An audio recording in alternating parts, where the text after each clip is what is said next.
Libra, how you doing? Welcome to your weekly reading here on the Astroflower. It's going from the 27th of May through to the 2nd of June. Going into Gemini season, a fellow air sign. So yeah, it's going to make things a little bit more sort of according to plan, as it were. And that's the sort of thing that's been coming through. But and we did do a Gemini season reading for you, which you'll be able to find on our channel.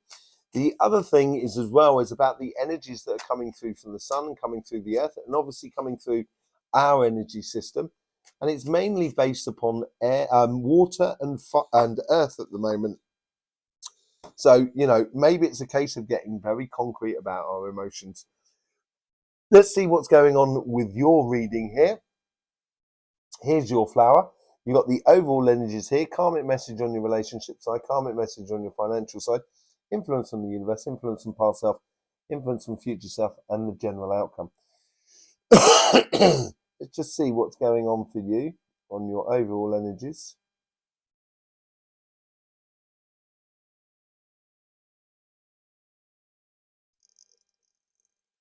It's like you're seeing the day for the first time. It's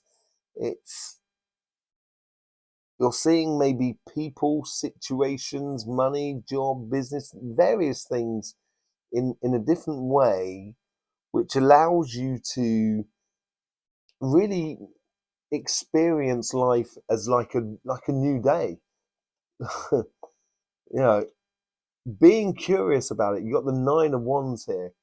This experience about the new day, and it's obviously you don't throw the baby out with the bathwater. And I think the overall energy here is also sort of saying you can't just ignore the past. That's what the overall energy is sort of saying here. Yes, you've got this new day going on, but use your past in order to apply those healthy boundaries for you going forward. Let's just see what's and those healthy boundaries don't have to be necessarily a negative thing, sort of saying, "Oh, I had a bad experience there, therefore I'm not doing that again." It could also be kind of like, "I'm not having fun, therefore I don't want to be continuing doing this because I'm not having fun." And this is, it's that could be a healthy boundary, kind of going, am I enjoying it? No, I don't think I am. Therefore, there's a healthy boundary sort of signaling to you. Let's just see what's going on in your karmic message on your relationship side. Let go and enjoy. It's not procrastination, but it's allowing yourself to be part of life. The High Priestess. Are you overthinking things? Because obviously, Libra, you have a huge amounts of mental energy because you're pure air sign, and it's really, really quick. And I think the message is here to sort of try not to overthink things. If you try not to overthink things, then therefore your intuition is going to become a lot more focused, laser focused, a lot more accurate as you go forward. Let's just see how the universe is influencing the karmic mission. It's very firm here. It's almost like a judgment, as if to sort of say, you either do it, or you don't. It is a judgment. It is the unification of you and something else. And I think the universe is sort of saying, there's no way out. There's no way of not living your path. You have to live your path. And this could be a marriage card, but it's also about being in unison with yourself as well, because it's in the universal sort of energy sort of position here. And I think it's almost as if like the universe is sort of saying, I'll make a contract with you. I guess that's a sort of more sort of a devil sort of thing. But if you know what I mean, it's like the sort of saying, the universe is sort of saying, if you address this situation, the universe will back you up. So there's a lot of unison going on there, but it's very defined, very clear about how things should be. That's what's going on from the past. The past has got a lot of fire in it. There's a lot of passion, but it's a passion, a fire that was almost, and you've got that fire coming through you on your Astroflower, but it's like a fire that's almost a little bit suffocating for you. Lovers. It could be a very, very passionate relationship side, a relationship with someone that may have stifled your growth in certain other areas. And this is all to do with, I almost get as well, and just getting off of this card as well, saying, should we get married? Should I be in a couple? Should I be in alignment? And there's a lot of, this is where you might be thinking a lot. And whether you're thinking, whether it's right or not, sometimes we can think too much here.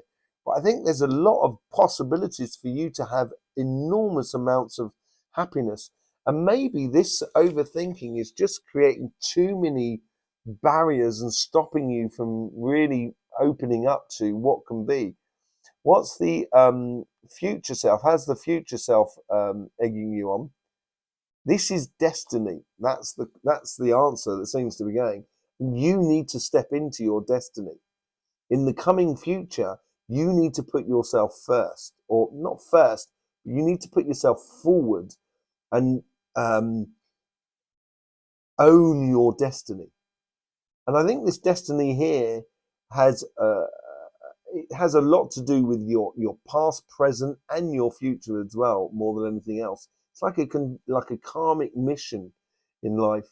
And once it starts really working for you, then it can work for a lot of people around you. And this is where I think within this relationship side, I think this is where you're going to find your destiny, your general sort of outcome for it. Well, we're moving on to the general outcome of the week.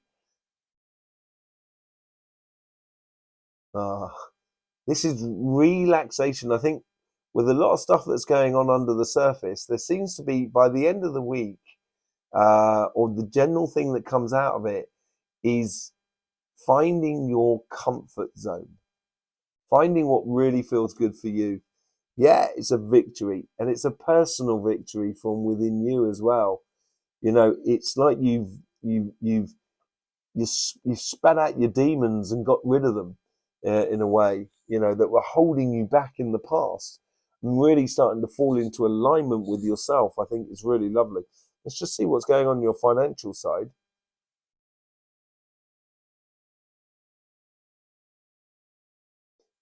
Sometimes you can cut down a tree and you think, oh, that's it, that's the tree done. And then there's growth that comes out of it. And there seems to be one growth. Well, there's a couple of growths, but there seems to be one growth in particular that's doing very well, that's providing for you. And yeah, you need to cut through the mist and see that part of what is working for you.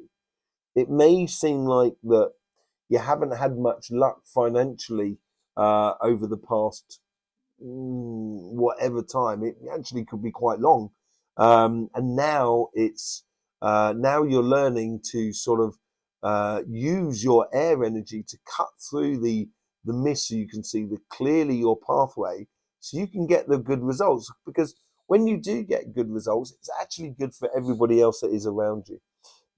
How's the universe influencing this pathway? In a champagne supernova in the sky. You get the Emperor. I thought you had the High Priest, you had the Emperor's card over here, but you don't. You get the Emperor. Yeah, you're really owning it. I think the universe is really on this side of your life, and your financial side here. It's backing you up. It's being like your bodyguards and allowing you that space to convert the ideas into reality within your life, and really, going after what really works for you. What's happened in the past to the future?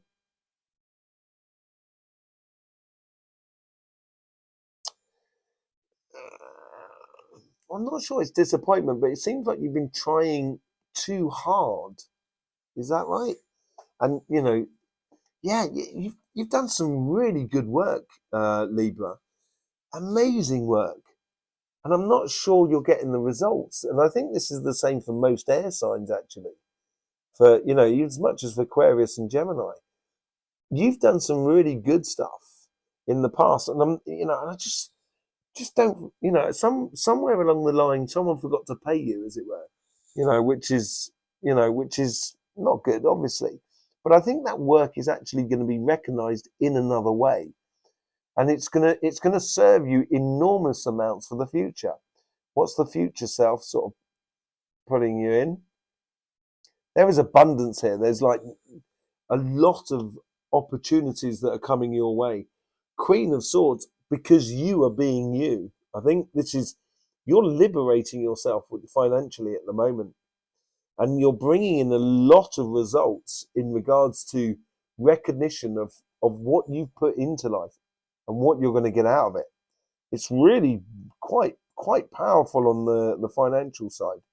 It's a real turnaround. It's, you're getting that determination within your life, and it's the general outcome of it is like, it's like a moment that you're turning around and sort of saying, okay, that's it, I'm not going to take it anymore. And I'm going to make sure I get everything I should be receiving. Yeah, and I think this is a part of you that you don't normally allow out in the open. And because you don't normally allow it out in the open, you're a bit surprised to sort of see it there, but it's actually going to make you feel very empowered, because it's going to give you some good results. It's going to help you to see a side of you that you haven't really recognized before. Let's just see what's going on with the Light Seers card.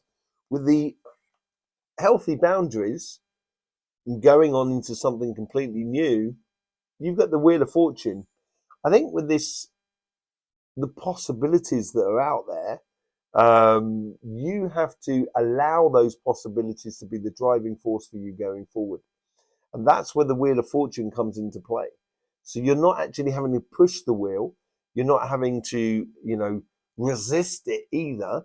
You're allowing that force of that Wheel of Fortune to propel you into the future. But having a clear definition of what you want is very important. That's what part of those healthy boundaries are. With the High Priestess, you get the Four of Wands. There's obviously something to do with marriage and connection with another person here. And, you might be trying to plan a marriage or plan or sort out a relationship that you're in.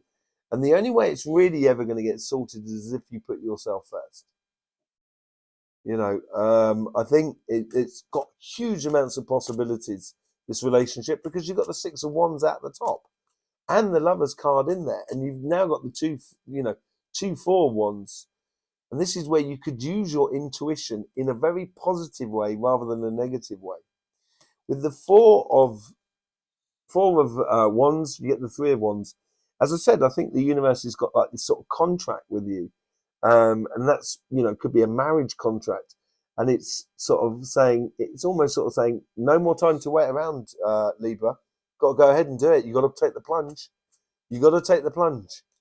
And does that come out with the Lovers card? Let's just see what comes out there. You get the Three of Cups. There is a definite celebration from some sort of passionate relationship that you had in the past, that might have been a little bit suffocating, but because you're liberating yourself from something here and liberating from overthinking things, I think it's going to turn what was suffocating to something that's actually really much more liberating for you than anything else, because I think you're going to see things in a different way. And that's going to allow you to put yourself first in regards to, put yourself first. Look at this. You've got the Queen of Swords on that side, you've got the Queen of Swords on this side, and you've got the Six of Pentacles as well. Putting yourself first within relationships, I think, is really, really important here. Everything in the universe works on the premise of, as long as I'm okay, everybody else can be okay. And this is where you've really got to allow that to action within your life, because that's what's going to bring you the success. With the Six of Wands, you get the Ten of Swords. There is definitely something really deep here that you're letting go of. Really something quite deep. And I'm not sure you actually realize it, but out of the victory, or out of the sense of, yes, I'm actually progressing in my life, that's when it's going to come to the surface. In moments of victory, it's going to be slightly tinged in a way that you're going to kind of realize something that within you. And that's when at that point there, that's when you're going to free yourself. And that is when your victory will be complete. And you will be able to let go of everything. Two of Cups with the Ace of Swords. Convert things into reality. So converting you being in alignment with yourself, utter alignment with yourself. And your ideas will pay you dividends. It will make you feel like, yeah, this is exactly what I should be doing. A really, really empowering sort of karmic path for you to be following here. With the Emperor cards, you get the Death and Rebirth card here. This is the universe is sort of saying it's got your back, as I said, as you try and implement those new ideas and allow it to come in alignment with yourself. The universe is helping you to own your environment through a very physical sense. That's what the Emperor card is all about. And as I said with the Moon card, I think there's a lot of things that come to the surface because you're owning your environment. You haven't really, it's been within you, but you've never allowed it to come to the surface. And this is a new you that's being born here. Look at that. It's incredibly powerful. Yeah, as I say, I think you've done some really, really good work in the past. You may not have got all the recognition for it, but people have noticed it. And people have been noticing it all over the place. And I think this is making you feel very empowered, a sense of value, that you value yourself and that other people value you as well. Really good sort of feeling and sensation. This is not on the relationship side. This is on your financial side. So the Three of Swords has a different sort of scenario here. You choosing a direction, right? The Queen of Swords. Let me take this Queen of Swords because it's easy to see on this one. She's got her heart in a sort of like in a prison. So her emotions are under control, as it were. And I think here is if you choose a direction, don't hurt yourself. Don't cause pain for yourself in this scenario by trying to take too much, trying to do too much, trying to be too nice. You've got to be clinical about where you're going. I think that's what the most important thing is here. And it wouldn't be a reading without the Four of Pentacles. Everyone's been getting the Four of Pentacles at some point, and you seem to be getting it in the general outcome for this week here to go with the Moon card here. What it's producing and what is bringing out of you, bringing to the surface of something that you may not necessarily used to seeing as a sort of persona within you or way of being, as it comes to the surface, is actually going to help you to move towards an idea of quality rather than quantity. And really being precise about in the future where you put your time, money, effort into, and it will serve you no ends of good. It will be absolutely brilliant for you. There you go, Libra. Thank you very much for being here. I hope you get the best out of these readings. Thank you for all the support you show this channel through any which way you can through YouTube. We also got our sister channel, Cymatic TV, which you may want to go and see as well. It's our channel all about energy. I'll either see you over there or I'll see you here, whichever way it is. It'd be lovely to see you again. In the meantime, don't forget, life should be fun, so please do enjoy.